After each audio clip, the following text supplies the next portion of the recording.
A warm welcome to the programme. Tensions between the British Prime Minister Rishi Sunak and former Prime Minister Boris Johnson are at boiling point. Well, the face-off around the resignations honours list, a tradition that gives the outgoing Prime Ministers in the UK the opportunity to nominate people for honours. Well, it's virtually come down to name-calling now and slanging matches. On the one hand, the Prime Minister Rishi Sunak refuses to overrule the panel that is vetting recommendations. He has also added that he has no sympathy for those who do not like his decision, stressing that he is not willing to block any recommendations of the Commission. Well, to this, Johnson turns around and says Sunak is, and I'm quoting here, talking rubbish. What followed after this was a series of media reports with various claims from both sides. Well, according to The Times, for instance, Johnson, he pressured Sunak to help his father secure a knighthood. The report claims earlier this month in Sunak's Commons office that Johnson argued that it is customary for honours to recognise the family members of former prime ministers. Well, Johnson is not quite wrong here. Theresa May's husband was given a knighthood. John Major's wife was also given a damehood for her charity work. Boris Johnson's controversial honours list has long been criticised by MPs. Some have even hit out at the whole system of the honours. In the UK, an outgoing PM can nominate people for lifetime seats in the UK's upper house of Parliament, the House of Lords. This also includes knighthoods as well. Well, another report by The Times focused on Johnson's Privileges Committee findings. It claimed the PMs have concluded that Johnson deliberately misled Parliament over the Downing Street parties. Johnson claimed that he was advised by senior civil officials that all the rules are being followed in these gatherings. However, the Privileges Committee has concluded that officials did not advise Johnson on any social distancing guidelines.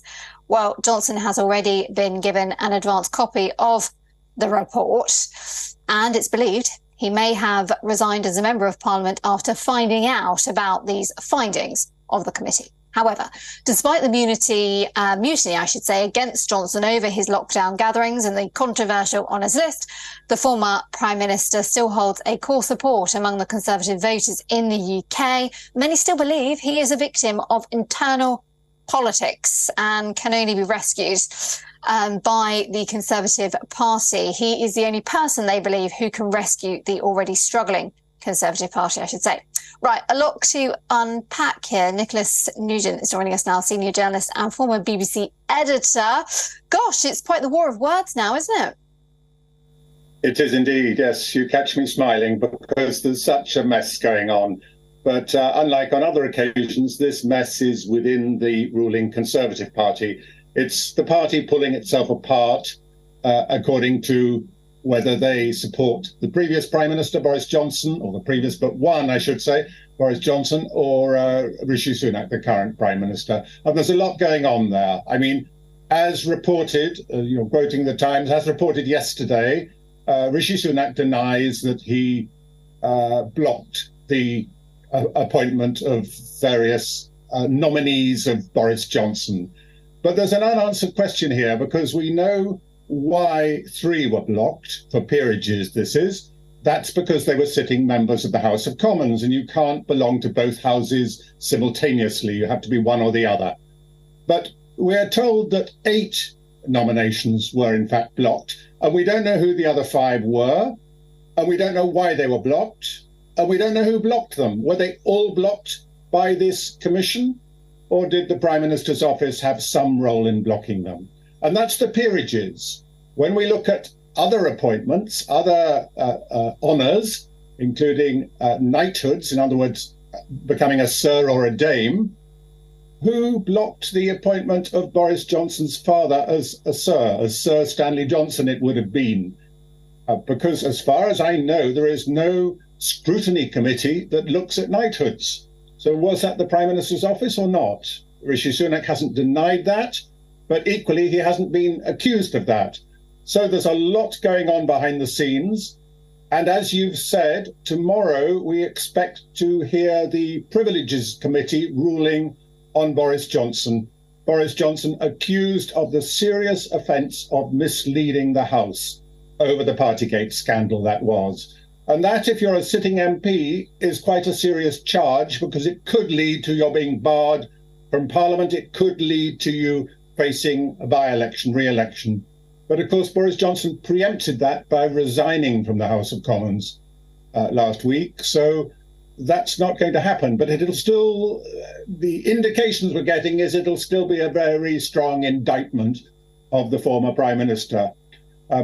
We're in a very unusual situation. You know, we have 4 Conservative Prime Ministers or former Prime Ministers sitting in the House of Commons. At least we did until Boris Johnson resigned. We've still got Theresa May there and Liz Truss there. So, gosh, what a mess it all seems to be.